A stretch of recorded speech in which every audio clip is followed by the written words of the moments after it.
to share.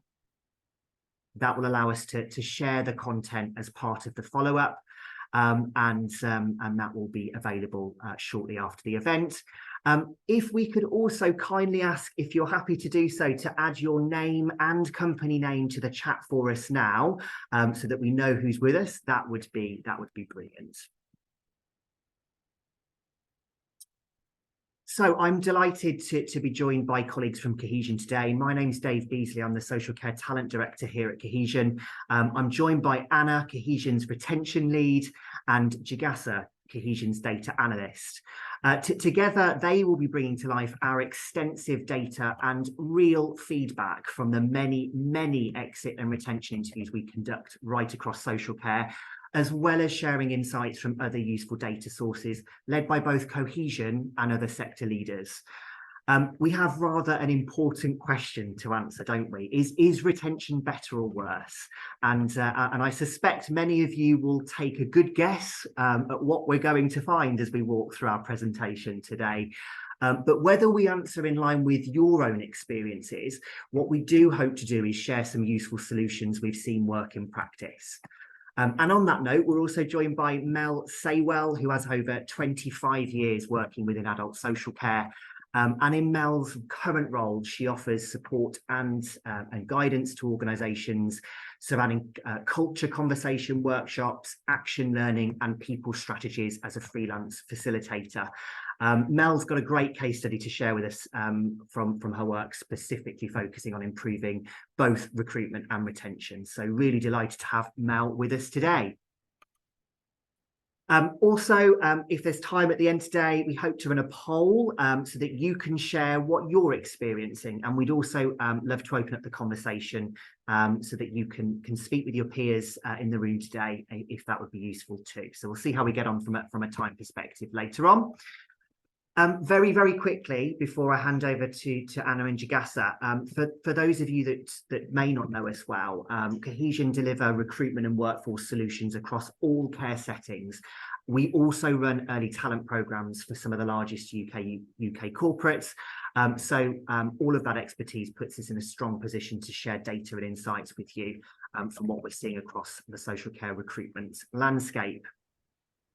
Right, that's enough from me. I'm going to now hand over to Jigasa, who will introduce us to today's content. Jigasa, over to you. Thank you, Dave. I'm going to jump right into it. Did you know, in our survey of over 2,200 leavers, we found that 49.5% of them were moving on to a different industry over the last 3 years. That's nearly half of our care employees that we are not only not retaining to their existing roles, but not retaining to the industry as a whole. Data from Skills for Care shows that there was an estimated 152,000 vacancies for adult social care in the year 2022 and 23. Similarly, the turnover rate for directly employed staff working in adult social care for the same years was 30%. Compared to other industries, the turnover rate in the care sector is roughly double. In terms of new recruitment, the UK has seen an increase in international recruitment, with 11% of new starters in 2022 arriving to the UK to start a role in adult social care, compared to the mere 4% the year before. The question stands, how sustainable is this? Is this just a short-term solution, or can it work longer term? How likely are these overseas recruits to remain in the sector or remain here in the UK? The data points to some of what we do know, that vacancies are on the rise, and some of what we don't know, which is, while strengthening our recruitment is certainly a good solution, how well are we actually doing at retaining these recruits? Whether you're a care home, a manager, or a care employee, you're involved in the process of resources being spent, whether in recruiting, onboarding, or time spent training. Losing these and having to start over is a huge loss in both time and money, which is why it is so crucial to understand what are the factors that contribute to better retention and what's making it worse. We try to answer this question with our source. Next slide, please. The care employees themselves. We have collated data from 4,900 interviews taken of new starters and leavers. This is data from the exits and retentions interviews conducted by Cohesion between January of 2020 and August of 2023. The majority of these were with frontline care workers, support workers, some nurses, and activity coordinators. The exit interview calls make up just under half of our overall 4,900 data set, with frontline carers in a range of different settings, but the largest portion working in older people services.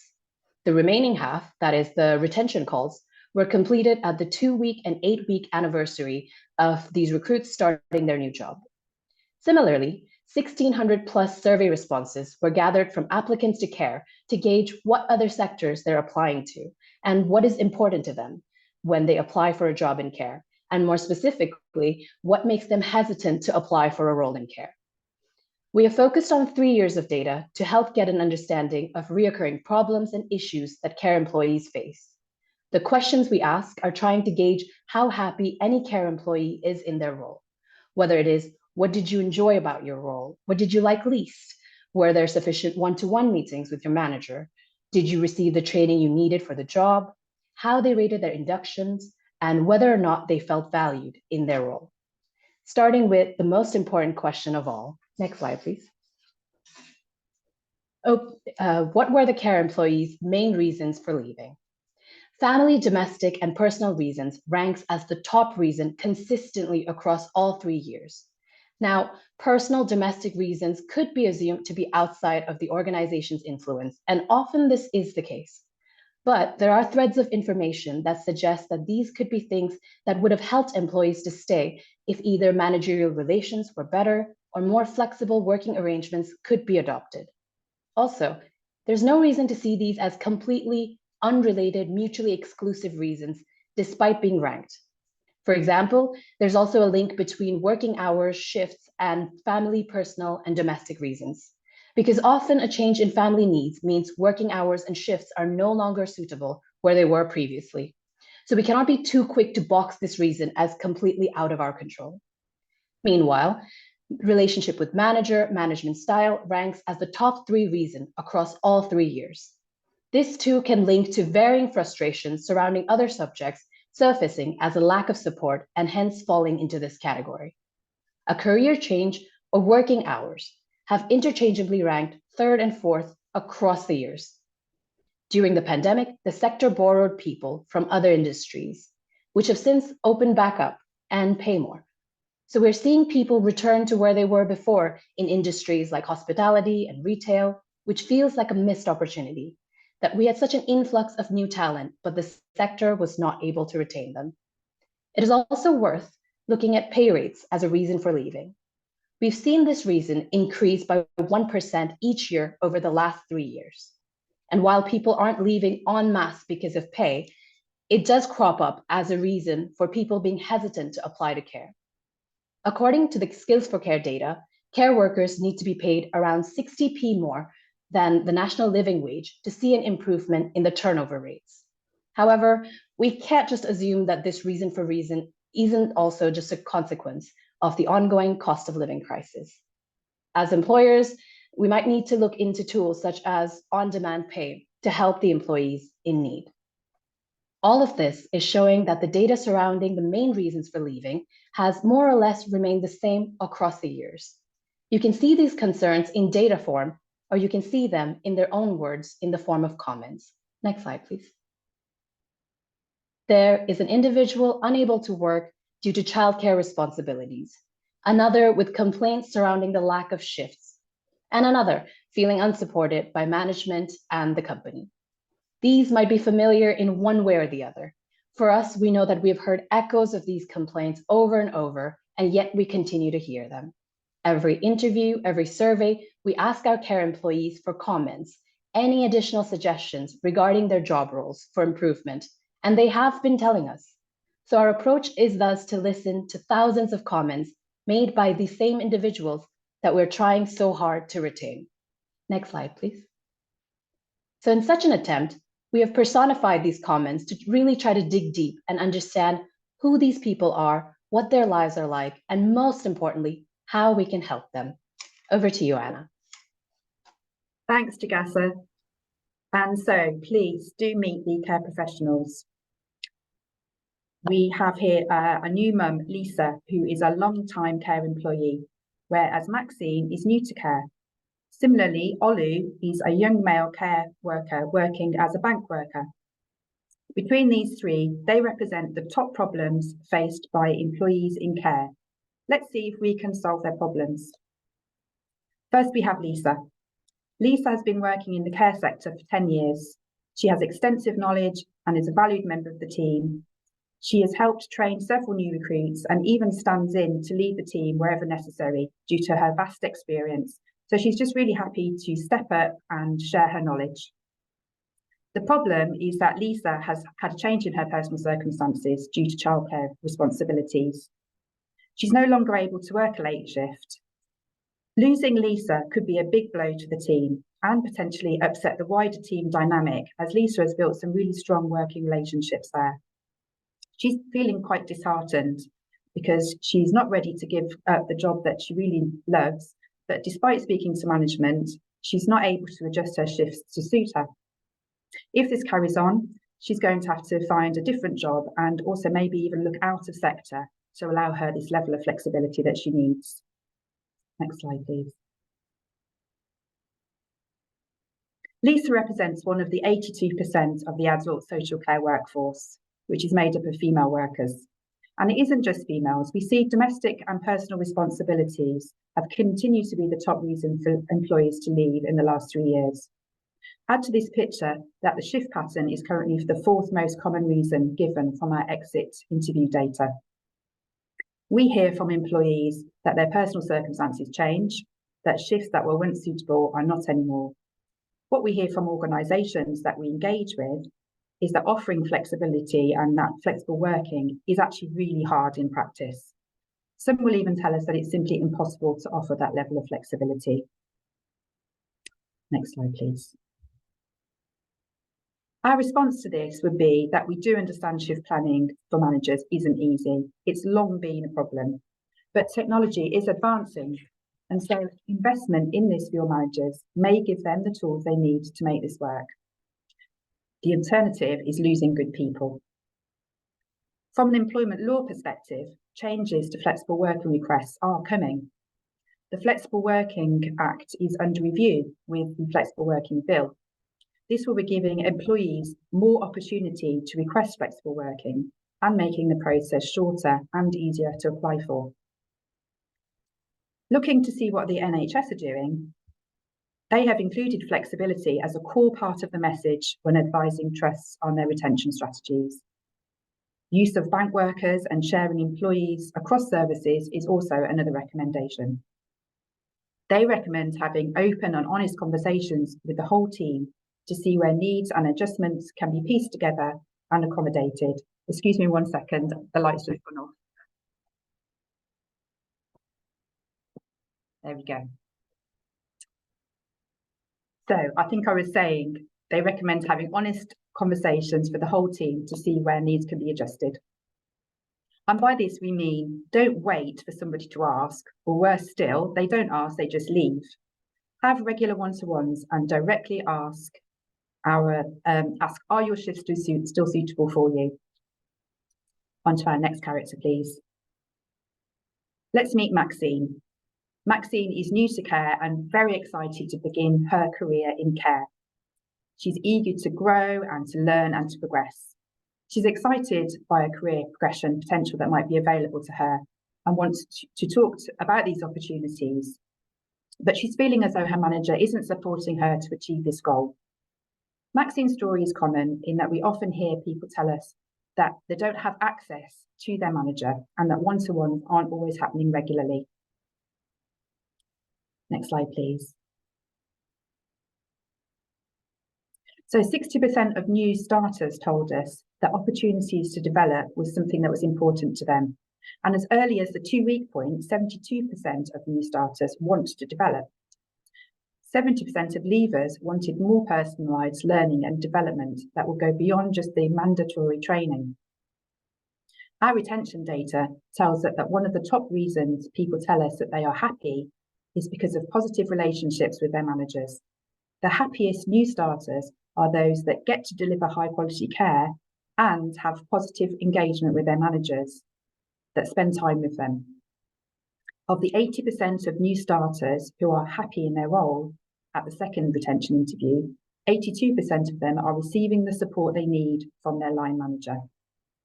The reverse of this is that relationship with manager is the third top reason for leaving from our exit data. And our next slide, please. So what's the solutions for Maxine's situation? One of them would be to explore individual learning routes, understanding the recruitment process if and how a candidate wants to develop.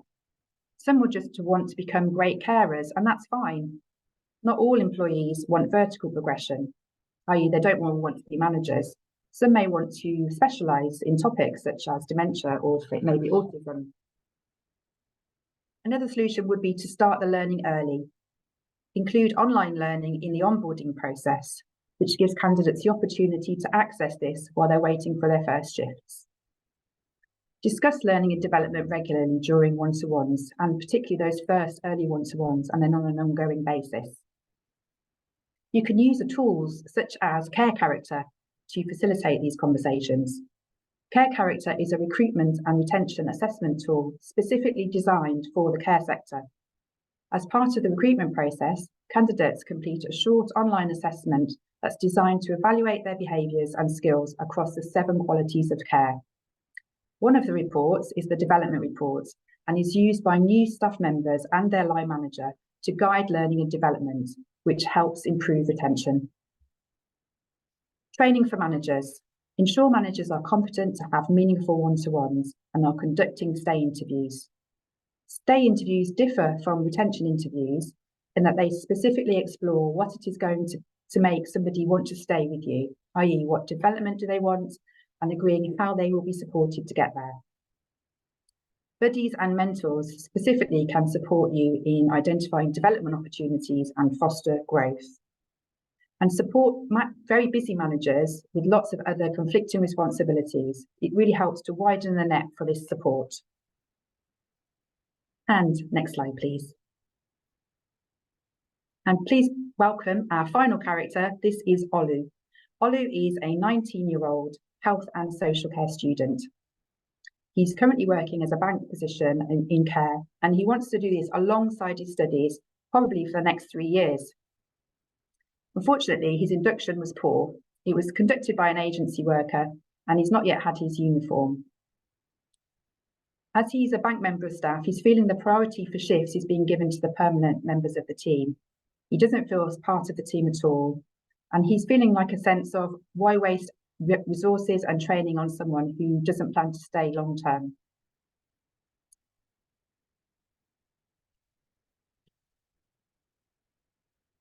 What our retention data tells us is that 100% of those who rated their induction as poor at the 2-week point told us they were either unhappy or very unhappy in their new role, which is quite an undeniable link. I'm sure you'll agree. Reported by Skills for Care, the turnover rate amongst those aged 20 years and under was 52.6% compared to 24% for those aged 50 to 59. There was also the matter of care perception. In our applicant survey, 25% of males in the age group 19 to 25 answered, "What makes you hesitate about applying in care with too often seen as an unskilled job with poor prospects?" These are perceptions keeping young, eligible workers away from the care sector. This can change when we change the experience in the sector for them. And let's have a look at some solutions. Next slide, thank you. Something we often preach is positive pass-through. You have Olu for 3 years. He's being really honest. His future is likely to be in healthcare. But we have him as a flexible resource for 3 years. So actually that's quite a long time. You need to make sure that this is the best it can be. Make sure that inductions are good and the onboarding process is inclusive. And don't make assumptions that because somebody is a healthcare student or a 0 hours employee, that they don't need that same level of help and support. If possible, look to giving him a buddy or some extra support. Ollie's situation goes hand in hand with Lisa's. Let's suppose you had both of them working as your employees. A long-term employee needs to take fewer shifts. The bank workers like Ollie can fill the gap as required, while our longer-term employee takes shifts more suited to family commitments. These are all different types of workers with different problems, but it is possible to solve and retain both. Using Olu's available hours before using agency workers is also the best case all round. Unfortunately, we don't have many Olus in the sector because candidates like him are not seen as a long-term option. There's this perception that he's already turned off from care. So in the recruitment process, often we reject Olu. So the fact that we have him here and then he's having a bad experience is not great. Referring back to positive pass-through, if Olu as a young male has a good experience, he's going to recommend other students to the care sector as well. Now over to Jagasa. Thanks, Anna. For every Lisa, Maxine, and Olu there are, could you please press next? There are hundreds of Keats, Lucys, and Preetis with their own voices. Some are seeking career progressions. Some are looking for more managerial support or reliable shift patterns. There are people who didn't receive a proper induction or received initial training, but then felt abandoned. I'm going to pause for a moment, give you 10-15 seconds, and let you read through some of the comments made by our employees in care.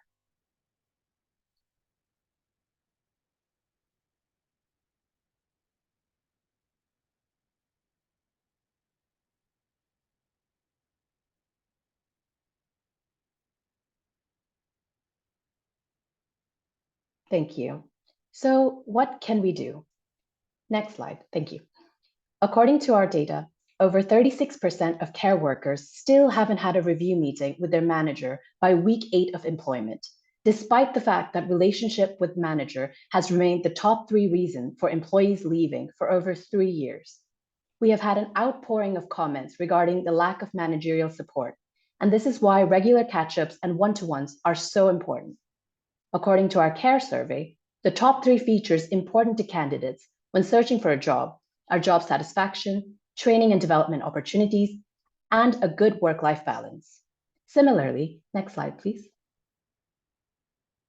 When leavers were asked whether they felt valued by their company on our exits data, the results are as follows.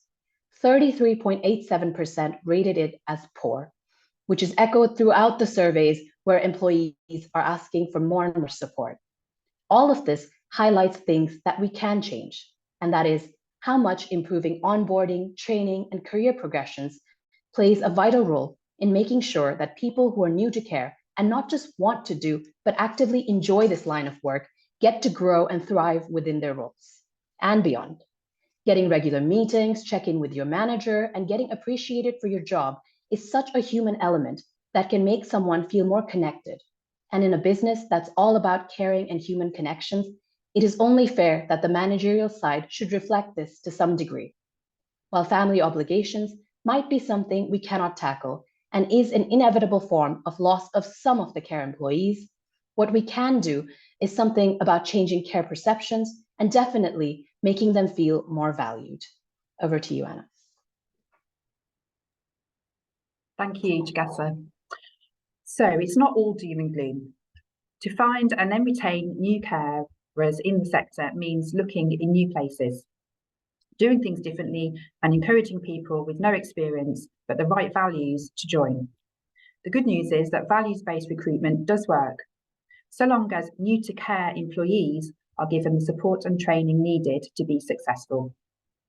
55% of new employees chose contact with the individuals we support as the thing that they liked best about their job. Put simply, they love the contact with service users and the role itself. Next slide, please. Again, looking on the bright side, we are seeing some improvements in retention in pockets. And where this is happening, some of the key things are being put in place. A very insightful article published on Skills for Care by a registered manager gave a great summary of positive actions that were put in place with fantastic results, reducing turnover from 92% at his service to 3% in just 2 years. We will share the link to this article, but in summary, the key to this turnaround was the manager building relationships with the team, listening to them to find out the causes for concern, ensuring that new hires were the right fit with the right values, upskilling the team leaders, ensuring they had the training and support that they needed to lead and clearly defined roles. They then put a greater focus on staff engagement with things like serving breakfasts at shift handovers once per month so that the manager got to see everybody, both the night team and the day team. And also making sure that they celebrate successes. So really working hard on the culture and team unity. Next slide, please. So to recap, here are our top takeaways. Skills for Care data tells us that values-based recruitment works. With this practice in place, they reported that 62% of staff have lower rates of sickness and absence. We've seen an increase in international recruitment.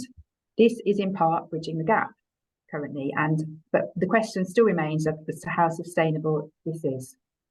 Consider instead, as well, candidates like Olu, despite knowing that they won't be hanging around forever, and ensure that their experience is a positive one.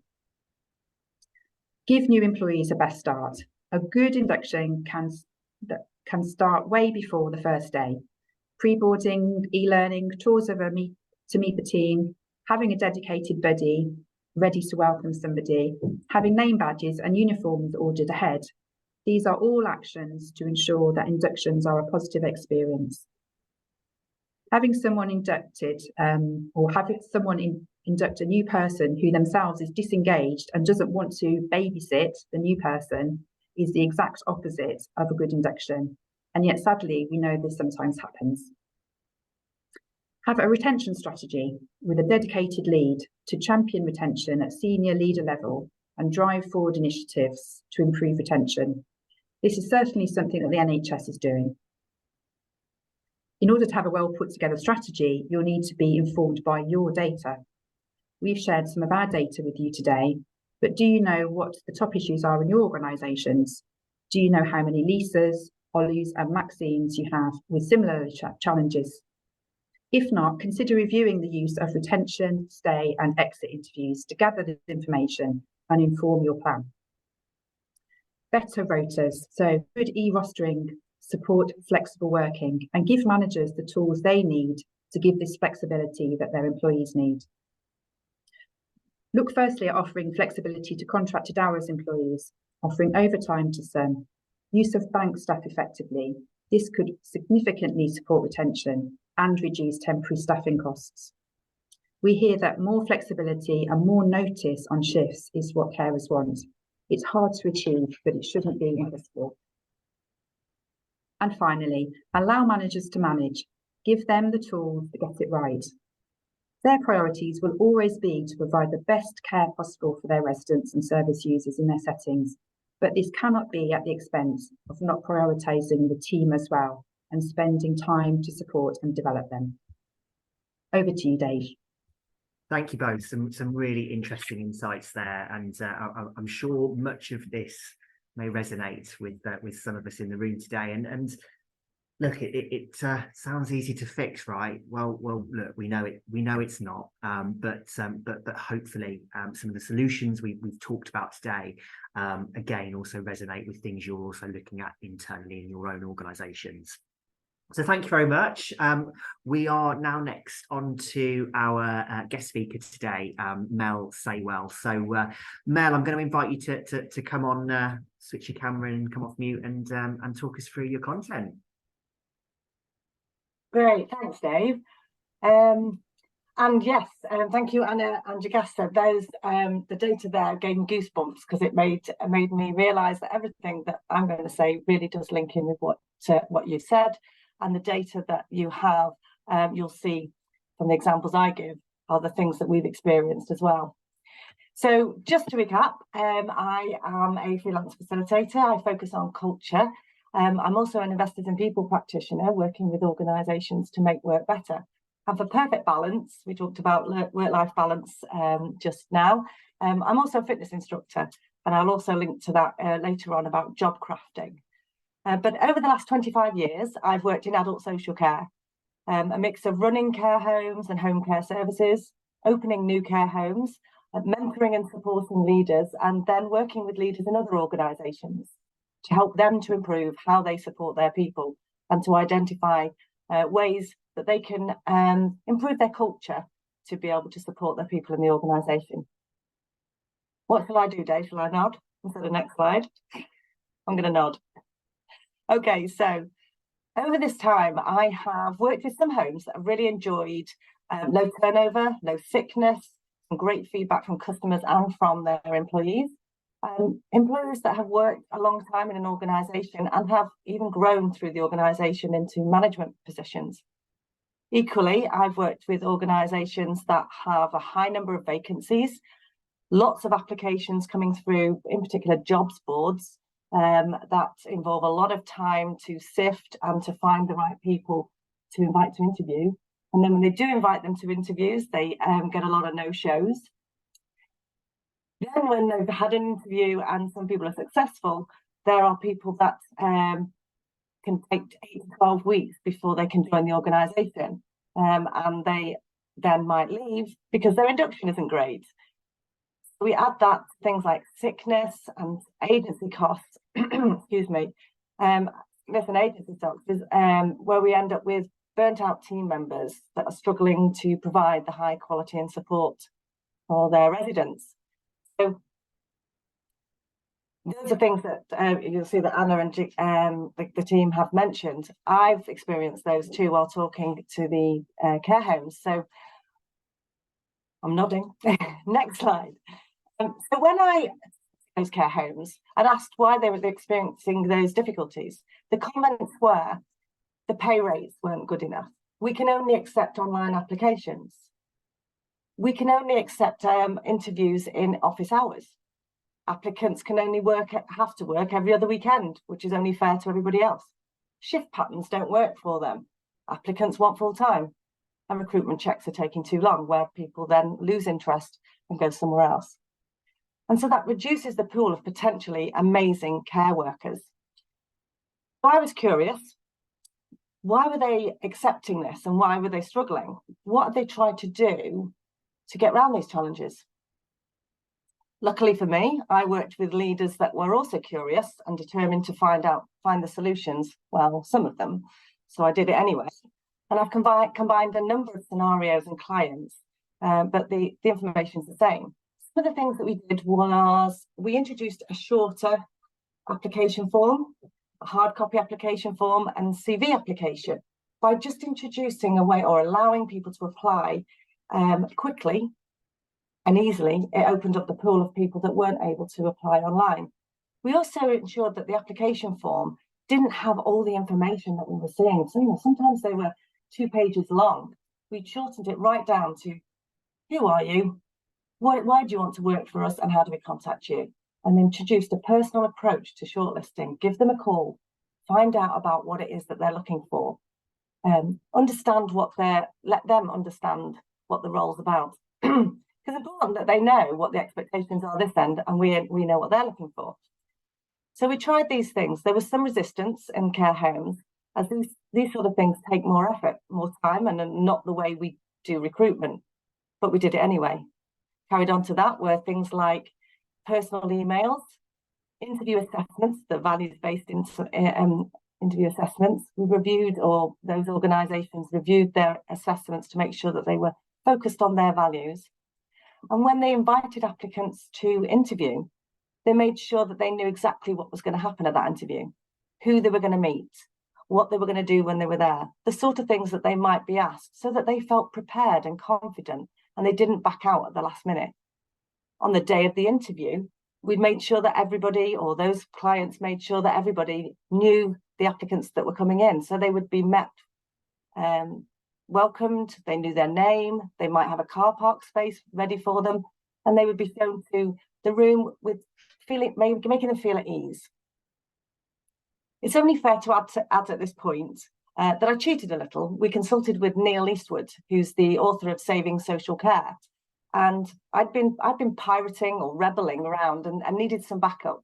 So Neil gave us some advice regarding the profile of our carers, the people that are out there, and gave us some great ideas to implement going forward. So while I was doing this, I also started to collaborate with other organisations to find out what it was that they were struggling with. And it was the same thing. Again, being a rebel, because those care organisations were saying to me, why are we doing that? You know, we don't want to share, but actually there's enough people to go around if we get it right. What else did we do? Because I'm not now on a roll. We've got a tribe or a crew on board, and we've got some more great ideas. Some care homes introduced a dedicated recruitment role, or you could outsource to someone like Cohesion and use Care Character as well, who can help recruit your team members. We introduced personal welcome cards so that once somebody had got been successful at an interview, they were sent a welcome card with a personal message that might relate to things that they said in the interview. Bearing in mind the interview was values-based, they'd be talking about the things that are important to them and the things that are important to us. So we were able to relate to that and keep it personal. Started to advertise and look in the right places.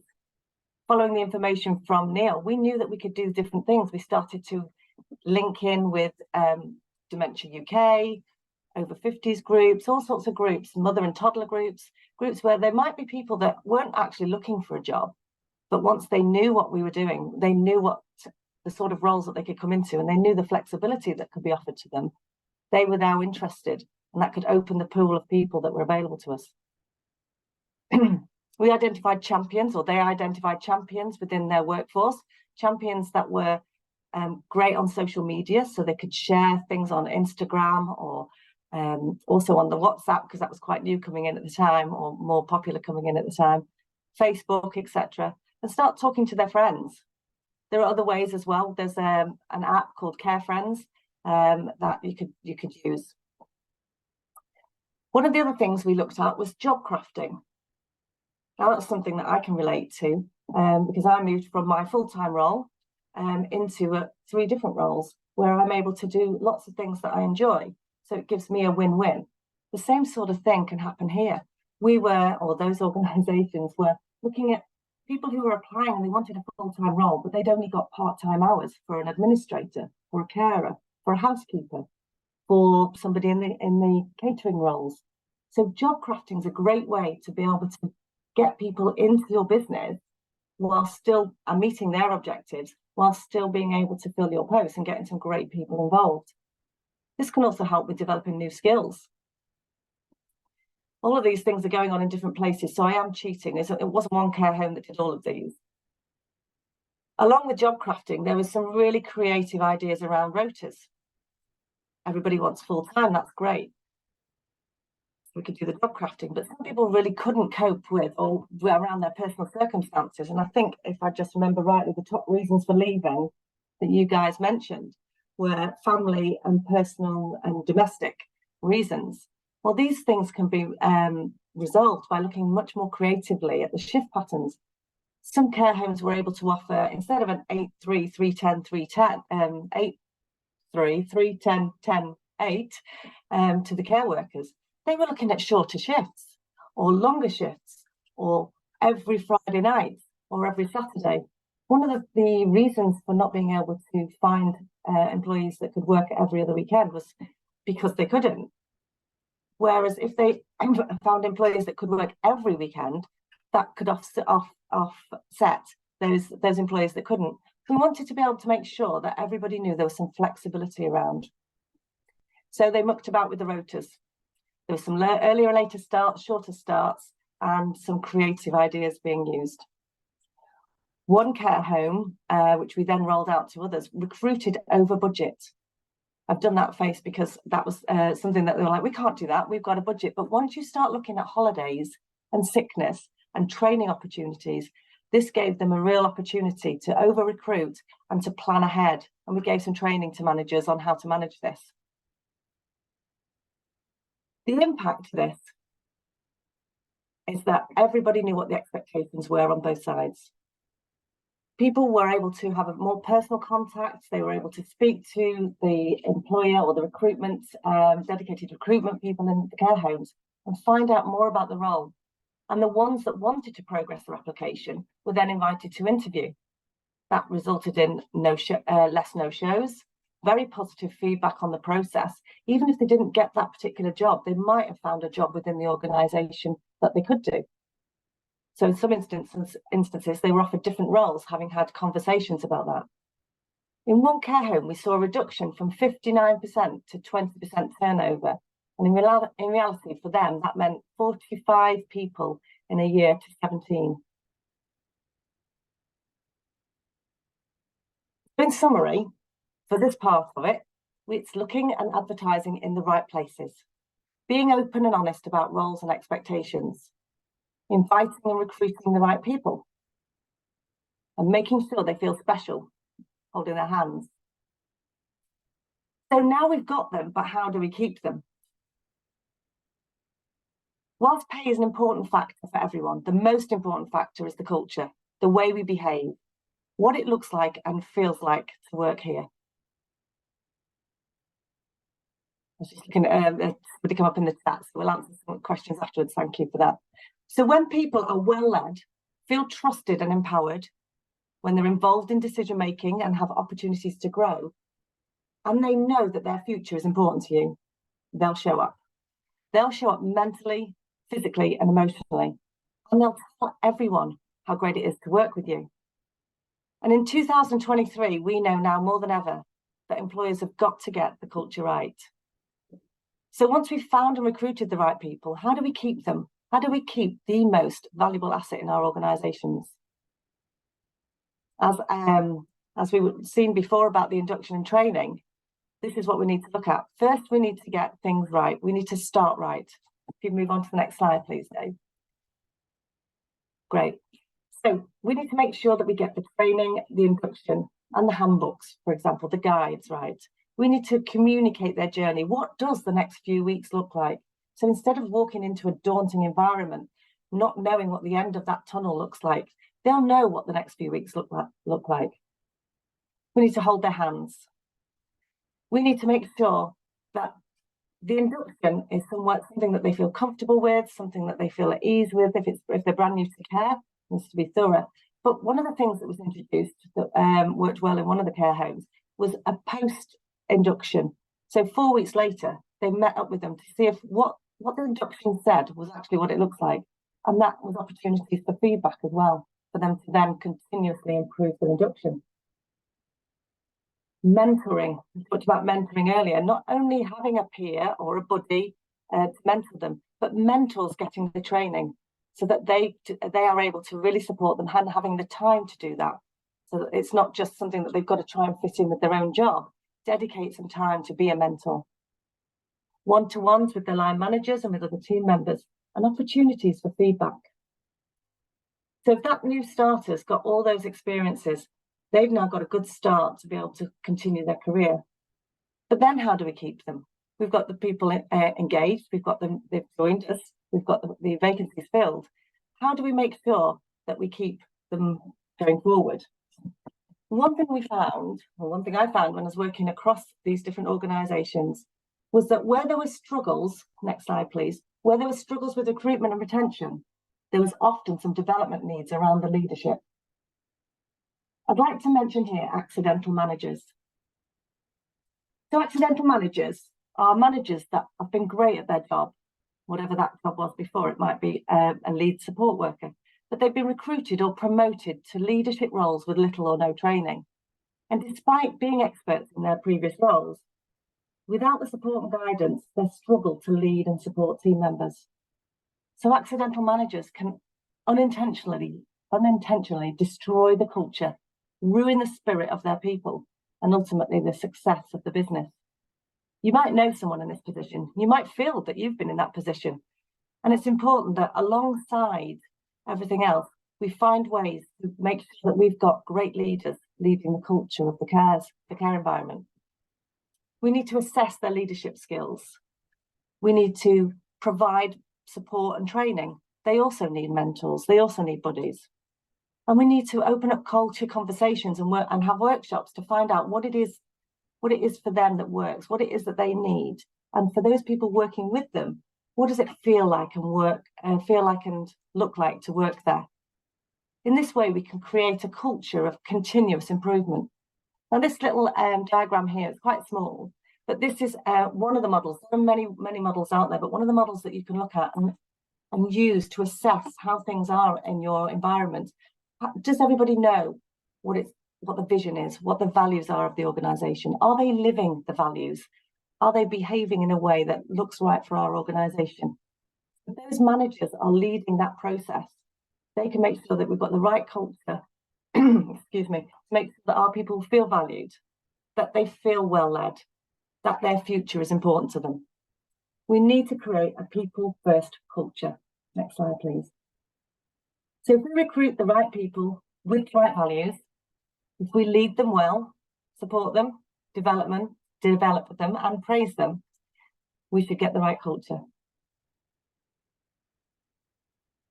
I hope that that's resonated with you. That's my experience over the last 25 years, so that I've been able to work with organisations, helping them to identify what's working well and what's not working well, and hopefully help their leaders to get it right and for them to create a really good culture.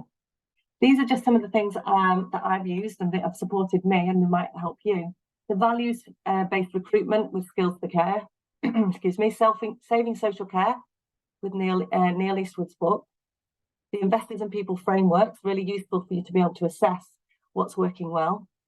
Local community groups, reaching out to them to find out what it is they're looking for and to get the feedback from them. iCare ambassadors with Skills for Care. Training for leaders. Training to do recruitment well, and cohesion support as well with the recruitment and care character. Thank you. Thank you, Mel. That's really, really great. Thank you for sharing your experiences with us. I particularly like your advice around accidental managers, and I think it's really important, isn't it? You know, we absolutely talk about those developmental opportunities, and as Anna and Jagasa mentioned earlier, you know, not everybody is wanting to progress into managers, but sometimes fall into those roles without that support, guidance, training, and fostering sort of better ways of working. So thank you very much. We've got a couple of questions coming in, Mel, and we'll look at those. What I wanted to do, if I may, just before we take a look at those in a bit more detail, thought it might be a good opportunity just to hear via the poll that we've set up this morning, just in terms of what you're seeing. So let me just relaunch the poll. And yeah, so you won't be surprised by this question this morning. We'd love to hear what are you feeling? Is retention getting better or worse in your experience? Hopefully that's appearing up for you now. Right, okay. Yeah, right, some more coming in. That's good. Okay, that's interesting. Okay, we've got a lot of movement happening, mostly. Okay, quite level in terms of better and worse at the moment, and some of us that are unsure. Interesting. I wonder if any of what we are saying is resonating with you. It sounds like potentially so, but good to see. You know, actually, I actually thought it could be more leaning towards worse potentially than what we're seeing on the screen here today. So that means you've all got fantastic retention strategies in place. So so well done if that is you. Right, so that's been really helpful.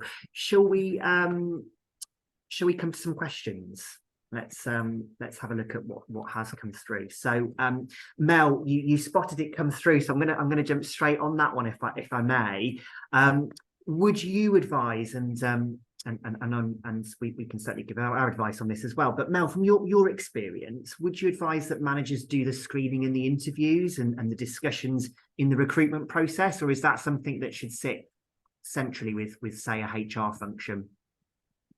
Well, I think it's important to know, I mean, there's different circumstances will make that decision really around you know, how capacity that they have or what posts that they have in place. But if everybody is living the values and working towards the best recruitment processes or the best recruitment journey, then it could be somebody who's dedicated to recruitment in the organisation, but really everybody. And one of the organisations that I have worked with did exactly that. So they're leaders in the care, so they're senior support workers or supervisors, whatever role that might be, the title it has. Those people were also experts at shortlisting and getting the best out of those conversations to be able to find out. Everybody should be working towards the values, so it's helping everybody have that ethos, if that's the right way to describe it. So my experience is that a number of people would be experts at being able to have those conversations and identify the right people. You don't want leaders to be the only ones doing it, because actually you want them to empower everybody to be able to make those right decisions. Does that answer your question, I think? Yeah, thank you, Mel. That's great. And we would totally agree at Cohesion. You know, you won't be surprised as a recruiter that you know, we understand it is a specialized skill, and you do need to have the right people in the right places having those conversations. And Mel, you mentioned it earlier, but having those conversations really quickly. Candidates will vote with their feet. There's lots of competition, and we've got to jump on these applications as quickly as possible. So whether you've got managers involved at the front end, if you've got a central HR team, if you've got a recruitment function, get that bit right, get your process really drilled down, make sure it's happening really quick between stages. Delays between screening and interviews is something we often see time and time again. No surprises, that increases no-show activity and means we're just losing people and turning them off really, really quickly.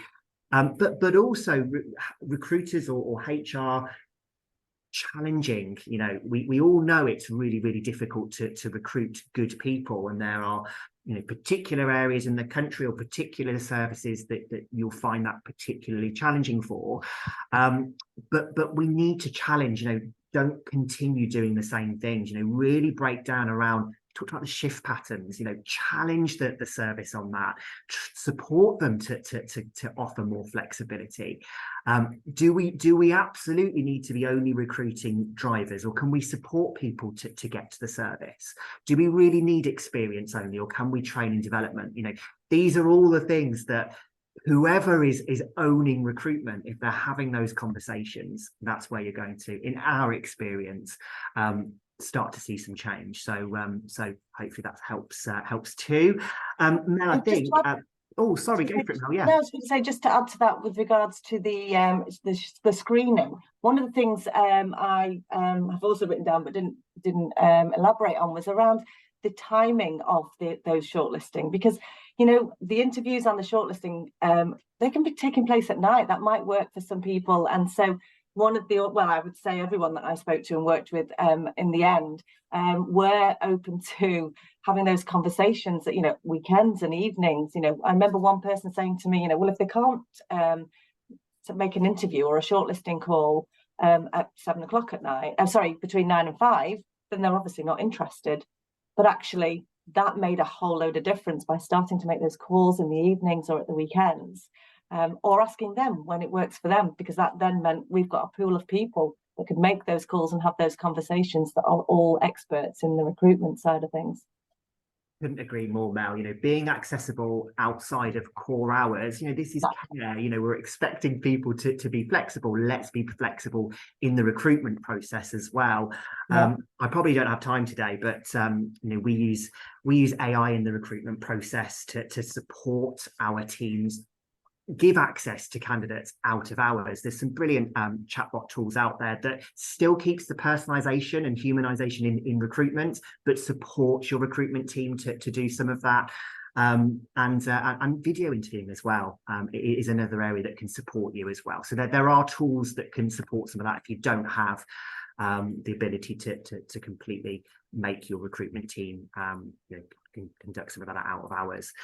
We did have another question around, yeah, Mel, this is probably another one for you. So would be good to know if you use 360 tools as part of leadership development. Plus, we have been asked if we would pay those who are acting as a buddy. Do you have any advice around that subject, Mel? Yeah, so 360 definitely. I mean, there are different ones out there, aren't there? There's disc profiling and there's the Myers-Briggs. There's several versions. One of the ones that we saw used sort of less complicated was around just the traffic light system, around, you know, what we'd like you to stop doing, start doing, continue doing, but also what I would like to stop, start, continuing doing. So it's a lot around understanding how it was, relationships between managers and team members, that sort of thing. So 360 is definitely a great tool in the management of, in the training for managers, but also other tools that help the managers understand the relationships between the team members. Great. And mentoring, yes, absolutely. It is important that the mentors have the appropriate training to be able to be mentors. You know, shadowing's great, it's, you know, copy me sort of thing, but actually those people we want them to have the right coaching skills to help people bring out their the values and be able to thrive in their roles. So we did, some organisations more than others were able to offer certain amount of hours a week to dedicate to mentoring. Thank you, Mel. That's great. We've had a topic that always comes up, DBS checks. The answer is the question we all ask and the answer we all want to know. So can DBS checks be completed any quicker? Some can take a couple of days or some can take a couple of weeks. I'll jump in and Mel, if you have anything to add in your experience as well. It is one of those, isn't it, that's a lot, you know, in that compliance process. There are elements we can control and influence and support with better engagement, and there are elements we just can't always control. And one of those is the DBS checks. We've spoken with our DBS provider here at Cohesion, and certainly in the last few weeks to months, I'd say we are seeing more delays. We know on an annual basis that this time of the year, so September time, when you have a lot of checks being completed in education, you're also seeing people starting to ramp up, dare I say it, Christmas recruitment activity. Did you see Royal Mail launch their temporary sorting campaign? I think went live yesterday, certainly in my area. You probably don't want to hear that some of those roles are paying £14 an hour with no experience required. So just be aware of that if that's happening in your area. But yes, there are delays certainly at the moment. We usually find that the delays is when it gets to that fourth stage in the process. So unfortunately, it does sit with the police stations, and that does vary in terms of what we see in terms of length of completion based on where that police station is based in the country or where you're based in the country. What I would say is, you know, speak to your DBS provider, make sure that you're escalating at the point you can escalate. But also it's about the engagement piece, which I think I mentioned before. We can't always control the length, but what we can absolutely control is that experience that the candidate gets. So keeping that candidate informed, getting them to support you, chasing with some references, making sure they're having that really good onboarding experience. So whilst there are delays, you're still getting them involved. They're still feeling part of a team. You know, are there any events that they could come along to while they're waiting for those checks to come through? So that there's a lot of engagement that we've put or encouraged our clients to put into the process that can support you while you still see those delays happen. But you're absolutely right. Some will come back in a matter of, well, same day, next day. Others will take a couple of weeks, and others will take months. And that is the nature of it, unfortunately. Yeah, I would agree with that. And also Anna mentioned some of the e-learning, for example, or training that you could carry out in between that time. But yeah, same as you. Thank you very much, everybody. Well, we've gone over time, but hopefully that the fact that you are all still in the room, we've hopefully answered the question today. Yeah, I wanted to thank you all once again for joining us. Thank you to Anna and Jagasa, and thank you to Mel. It's been fantastic to have you with us and sharing your experience right across the sector. So thank you very much, everybody. And yes, we will be sharing the content online shortly. So if you do want to revisit or share with colleagues, please feel free to do so. Have a great rest of your day. Thank you.